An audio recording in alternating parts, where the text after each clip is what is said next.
If you have your Bibles, and I hope that you do, grab them. If you have a notepad, grab it. We're just going to conclude today a series I've been doing called Led, and the subtitle would be Following God in a Faith Mess World. Following God in a faith mess world.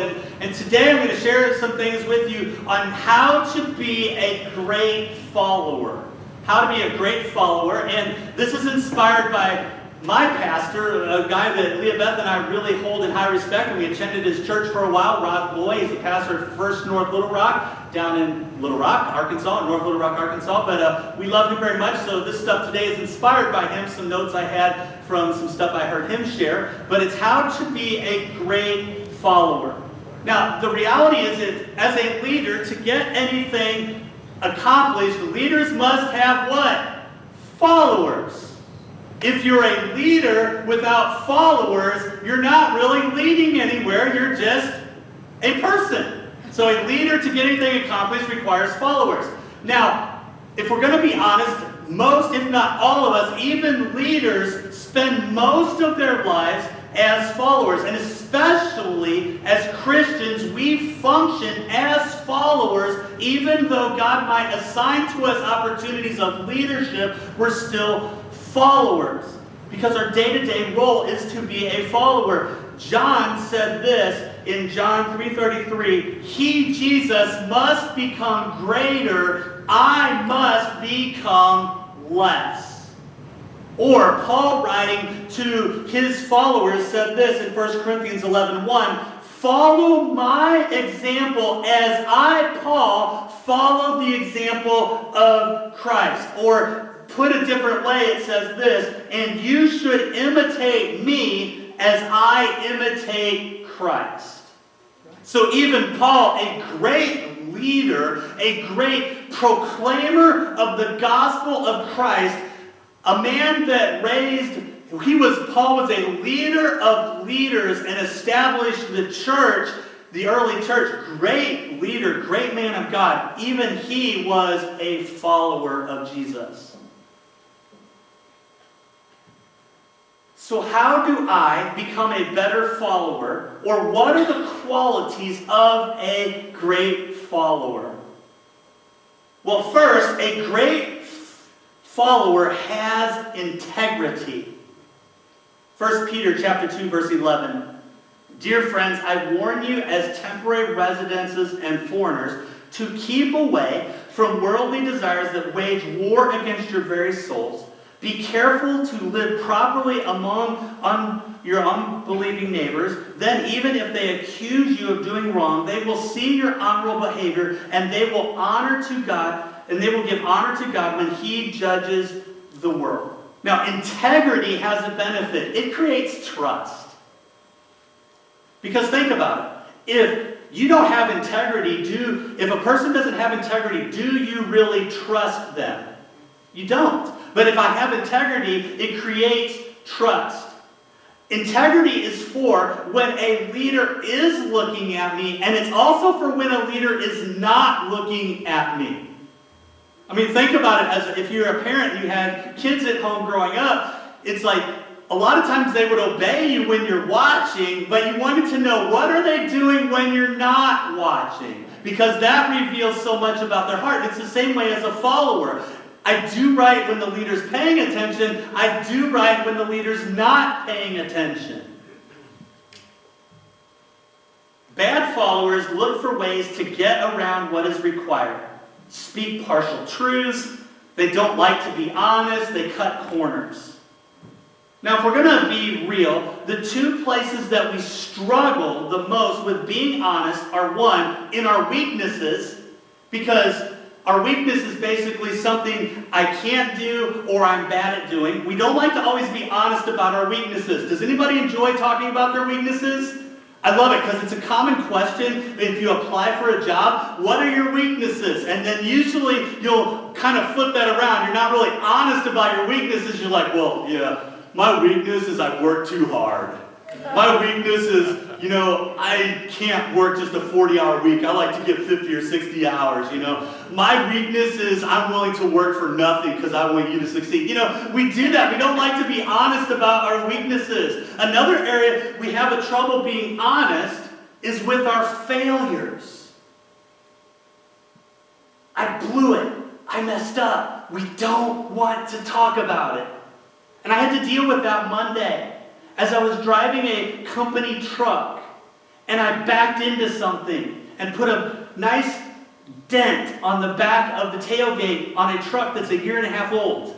And it's this nice long, about 8-inch gash that's just right there. And part of me was just like, hey, when I get back to the office, I'm going to back the truck in so nobody can see it. They won't pay attention, and I'll blame somebody else. That was the thought that I first had. But then I'm like, no, I can't do that. I must be honest. And so I had to go in and talk to a supervisor. I'm like, walk in.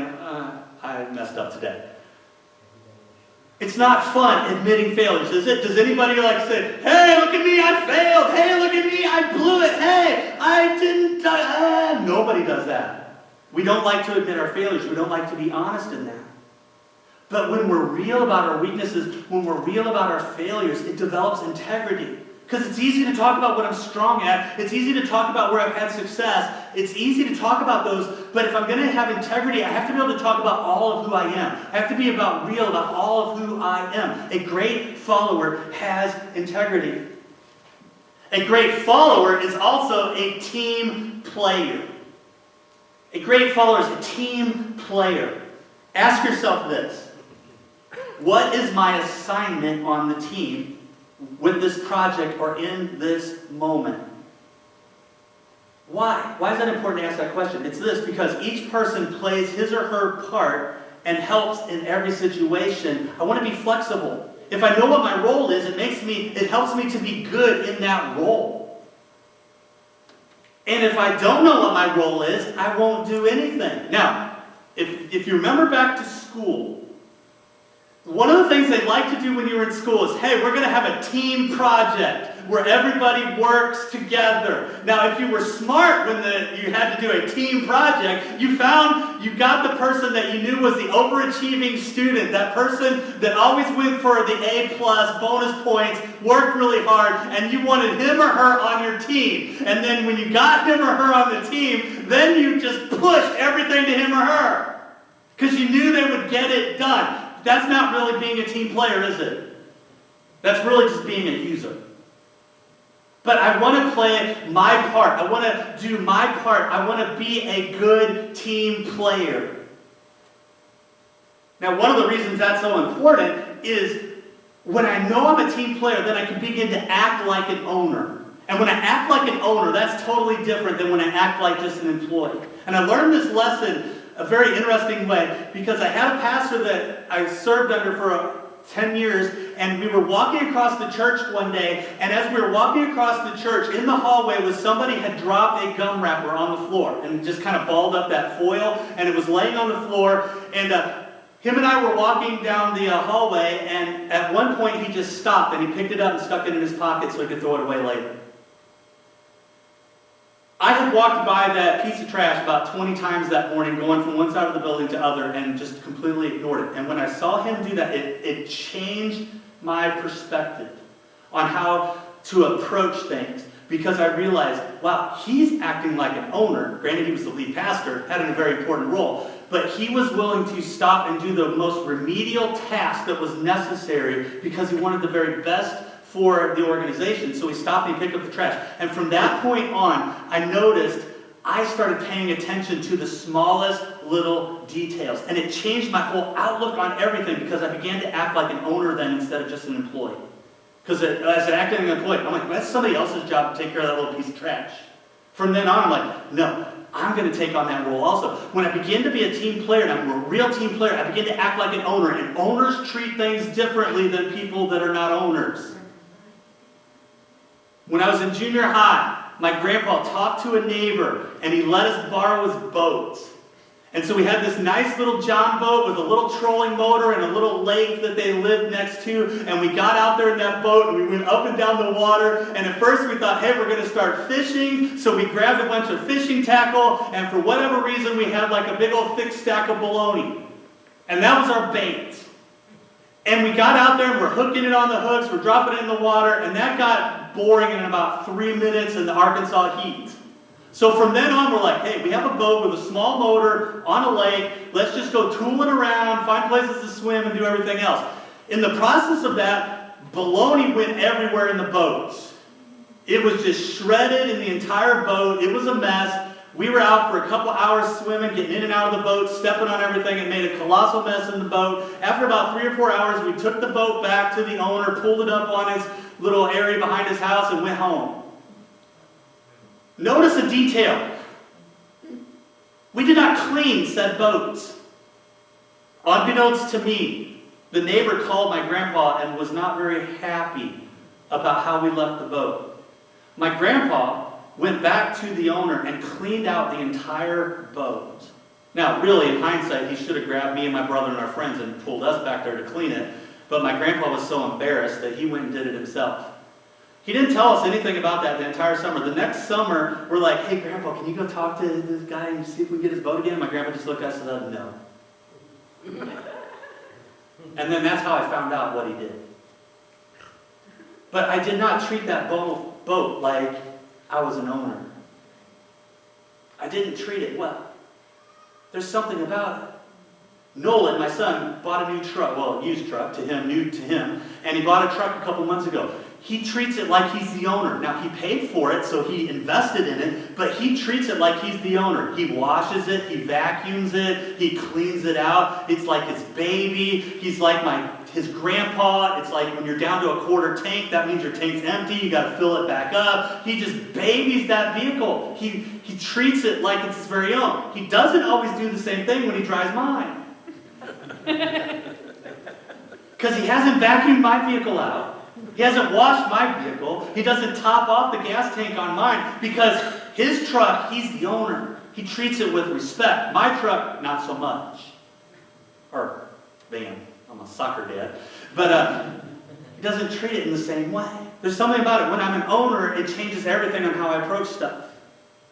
As a follower, what I do impacts the whole, even though I am focused on just my piece of it. Everything we do together contributes to the whole. So that's why it's important that I'm a good team player, that I do my role. And there's a lot of things that we can do together. It's not a matter of can I or can't I do it. It's really a matter of will I or won't I do it. 3. Great followers sacrifice their own preferences and desires for the sake of the mission and vision the team is working on. I mean, you ever think about what it would have been like for that whole team of the people that are around Jesus, and then James and John's mom comes up to Jesus, and they're like, make my boys your right-hand men. Make them number 2 and number 3. Can you imagine what it was like for the rest of the crew as they're watching that mama say, hey, my boys are the best. You promote them. You put them in places of leadership. You make them the best. Now, I'm sure the rest of them are sitting around going, wait, why didn't we think of that first? Especially if they would have gotten the promotion. But did Jesus allow that? He said this, Jesus in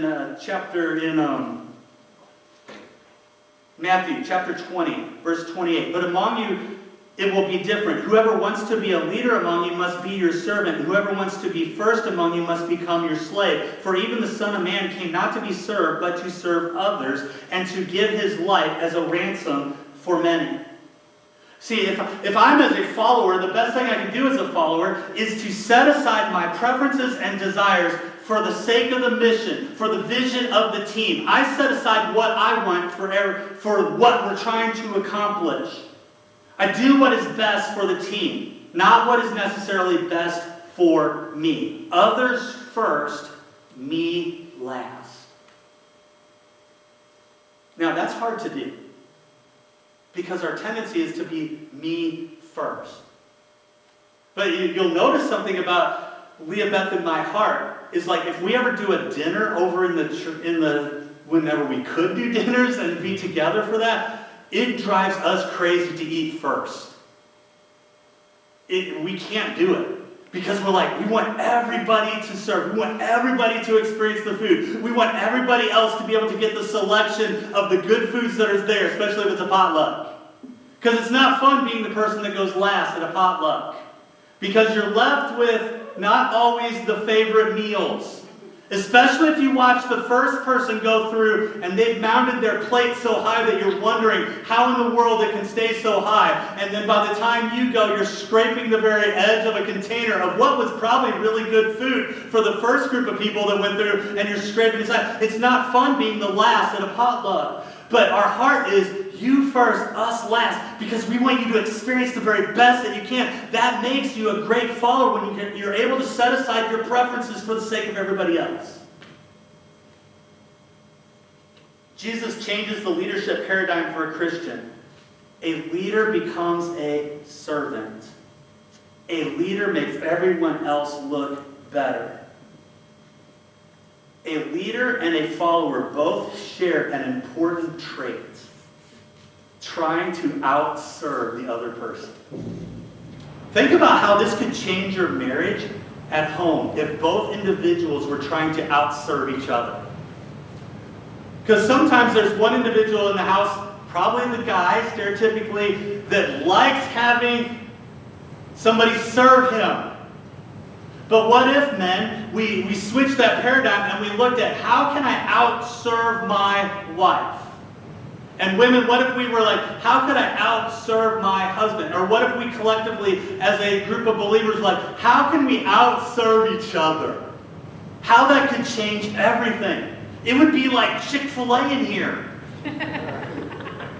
Because if you're going to go to a fast food restaurant, Chick-fil-A is probably the best if you want actual service.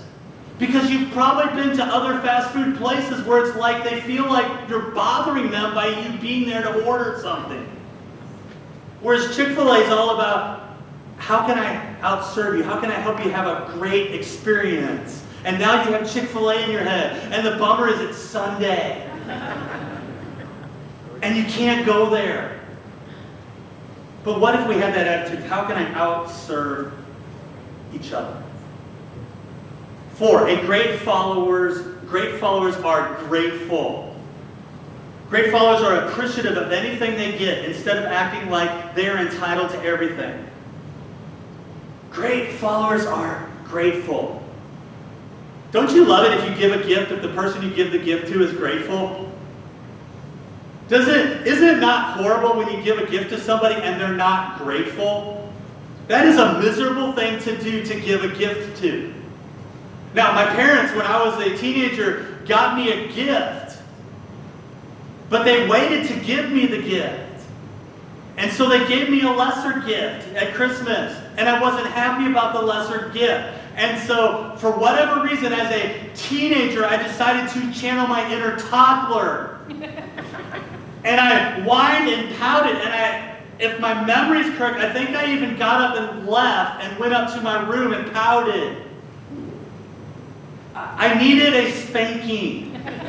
I needed a time out. And I really didn't deserve the gift when my parents gave it to me because I was not grateful. But doesn't it make you, when somebody's grateful when they receive something, doesn't it make you want to do more for them? Because you're just like, you want to pour out blessing when they're grateful for it. If I'm going to be a great follower, I want to be grateful. I want to be appreciative of the things that are given to me. Because as a giver, it increases my joy when you're grateful. Sometimes I wish my children would realize this. How much more the checkbook would open up, the wallet would open up, if they would just be grateful. But for all of us, that's good. And my wife's looking at me like, don't tell them that tip. Another thing, great followers are happy. Happy people make serving fun. You ever do something where you're just having fun with people? We did this thing one time as a youth minister where we adopted a road. And part of adopting the road is not fixing the pavement or potholes. Part of, really the whole thing of adopting a road is walking down the side of the road and picking up trash. Now, that's really gross and boring. It's gross because have you seen some of the things people throw out of their car? It's pretty gross. And have you seen what trash just does when it's sitting in a ditch and it's rainy and it's decomposing? It's gross. And then you're picking up all this trash and you're filling a trash bag with it and you're carrying it around and it's smelly and it's gross and it's not fun to do that. But we made a game out of it while we're doing it. We're laughing and we're joking and everything. You know, the next thing you know, that 1.5-mile stretch that we had adopted, we have these massive trash bags of trash just sitting there as we go down the road. But we had so much fun that the next time we did it, we had 3 times as many kids volunteer to go out and do it. They're picking up trash. And for many of you, you remember what it was like when your kids were at home and they would not, to save their lives, pick up their rooms. And then we have a group full of teenagers that are walking down the road picking up trash. Why? Because it was fun. Happy people make life fun. And happy people bring us joy, which gives us strength to take on the mission. If you're going to do something hard and difficult, you want to be around people that are fun, don't you? Because it just gives you strength. It helps you keep going. Great followers are finishers. They stay to the very end. They complete their tasks. They leave nothing incomplete. They do not bail early. Great followers are finishers. Don't we like a finisher? Don't we like somebody that gets it done? Don't we like somebody that stays until it's done? The most miserable thing you can do is if you plan a big event and you spend all this time doing an event and you have people there helping you at the event, and then the next thing you know, the event's over and all the people that are there to help you leave, even though you still have to now tear down the event. That's not fun. But great followers are finishers. They stay till the very end. Why? Because we want to outserve each other, so we stay to get the job done. Number 7, great followers are learners. They want to improve. They ask lots of questions. They try new things. Great followers are learners. I want to learn. I want to be the best that I can be. So you're going to ask questions like, how do I improve on a personal level? Or, what can I bring to make the team better? Or, what is my leader watching, reading, or listening to because I want to imitate him or her? I ask questions. I try to learn. I want to be the best I can be. And the greatest thing we can do is to never stop learning. I think it's horrible when somebody gets to a stage where they're just like, I don't want to learn anymore. I don't want to know anymore. I don't enjoy that. That's what I love about watching so many of you, because you're just like, hey, let's just get together, and on Tuesday mornings, it's like, hey, let's just get together and talk about the Bible, because we want to learn more about it. I've talked to some of the different guys because they've been like, hey, what if we just started a group of guys getting together, talking to other guys that don't know much about God or the Bible, and we just create a group where they can come and we can just talk to them and they can ask questions.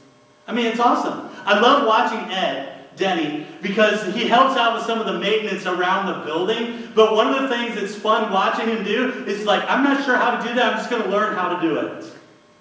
And he's like, just trying to figure it out. And some of you guys have been helping with maintenance around the building, and you're learning new skills that you didn't know you had before. And then we're like, hey, let's do some maintenance here. Let's do this here. Fix this here. And you're like, okay, I got to figure it out. I mean, one of the weird things about this building is there's these electronic door openers that hold the doors open, little magnets.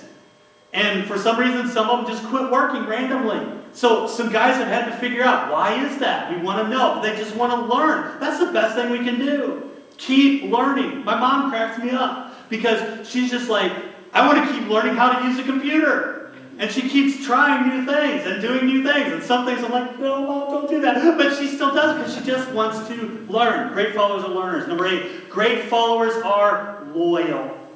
Proverbs 3:3. Never let loyalty and kindness leave you. Tie them around your neck as a reminder. Write them deep within your heart. Then you will find favor with both God and people, and you will earn a good reputation. I mean, really think about it. Loyalty earns you a good reputation and trust with the leader. It makes the leader comfortable around you. It keeps you in right relationship with those that matter. So how do you communicate loyalty? Loyalty is something you show over time. I cannot say, hey, I'm loyal. I can't say that. I have to show that I am loyal. Loyalty is revealed in crisis, in conflict, in faithfulness, and in what I do with information. I want to communicate honor. I might disagree with my leader, but I disagree in private and I agree in public. I become my leader's champion. I never undermine authority, either boldly or subtly. Can't even say that word. Subtly. I can't. Okay, I'm getting done. Woo. Undermining your leader undermines your own influence. Because as a follower, I'm always representing my leader. I mean, that happens as a Christ follower. Everything I do represents Jesus. And so I want to represent Jesus well. Number 9, great followers are dependable. You can count on them. You know it will get done. A great follower lifts the load off the leader, so the leader does not even have to think about it. A great follower, because they're dependable, they don't create additional problems, but they offer solutions. I mean, it's so awesome. One of the things I love about Jim Garrison is he will take some of the load right off of my shoulders and I don't even have to think about it. And sometimes he'll email me, what do you think? Hey, what do you think about this? And I'm like, I don't know. And he's like, well, I already took care of it for you. I'm like, okay, great. I don't have to think about it now. And he's like, hey, what do you think about this? And on Friday, he sent me a whole list of emails of things that he needed decisions on. And I'm like, okay, yes, no, I had to deal with that. But then he took care of it. Great followers are dependable. You know they'll get it done. And that's awesome. And then number 10, great followers are committed. Committed to the vision, to the mission, and to following our leader, Jesus Christ. They stay until the mission is finished. They're here for the long haul.